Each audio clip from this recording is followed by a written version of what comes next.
I'm from Nueva York, New York. And what are you doing all the way here in Germany in this weather and all this madness? I have no idea. How did I get here? No, honestly, there's many artists. I'm only one of many who have been attracted to Berlin over the past, 10 years. The new generation of Ausländer artists. And I just sort of heard through the grapevine that this was a place to be able to produce your art, music, what have you, in a more friendly environment, meaning cheaper rent. Berlin. Why Berlin? Well, I really, I've been to Paris, I've been to London, and I love Europe. Since I was a kid, I had this obsession with Europe.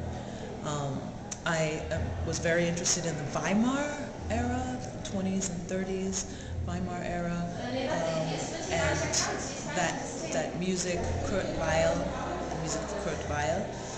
Oh, show me the way to the next whiskey bar. And so, also the Bauhaus and the left, the history of the left. There was a lot of reasons, sort of romantic notions, and I actually moved here in 2006 without ever having been here before. I came for 6 months, and then it was too hard, so I went back, and then I ended up coming back somehow in 2007. I went to Paris and visited here and booked a voiceover job, and then moved back in 2008. First job here in Europe? Figure modeling. I was figure modeling for art class. What were you doing in New York? I grew up in New York. I was born in Tribeca, grew up in the Lower West Side, Lower East Side, and in the best years of New York, I think, the 70s and 80s. And then my sister was born in LA, so we would go back and forth. My father was an actor, so we would go to Los Angeles and see him. And so I was in the best times of New York, in Tribeca and Soho and Brooklyn, when all the artists could actually afford to live there and were producing amazing work. When did you start performing? I started performing when I was about 10. I performed in a performance art group, dance troupe, and I started training as a dancer, and so I did more dance in the beginning, and then I began acting. And I guess in the early 80s I started writing a solo show and auditioning.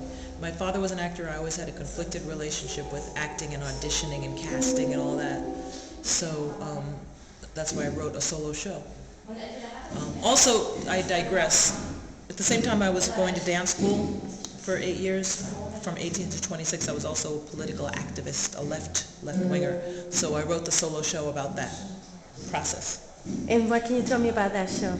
It's called Sneaker Revolution, and basically it's about President Clinton declares that there's not enough jobs in America, so all people under the age of 18 are not allowed to work. And so there's this mass protest and this huge march from New York to LA to the Homie Dome. And I played 12 characters. First, I would like to hear if you write your own, if you have written any songs. The songs you heard tonight, I have written songs, and I have an EP coming out with 3 originals and 1 cover. But the songs that you heard tonight were all covers of blues and jazz and rock and roll. And what do you prefer to do? Do you prefer the covers or your own music? All of it. I love roots music. I mean, I wouldn't be singing or here at all if there wasn't people before me and to learn from and absorb. And I love doing these songs. Where have you performed here in Berlin?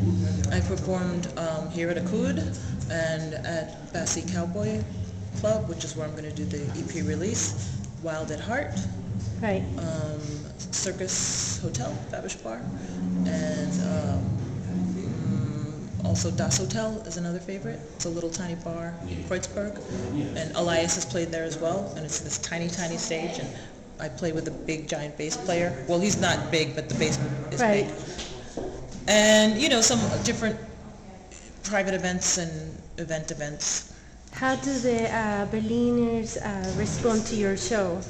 Do they understand that when you're singing to them in English? I mean, it's very popular, actually. Roots music is really popular. Old Americana music is popular. Jazz is popular.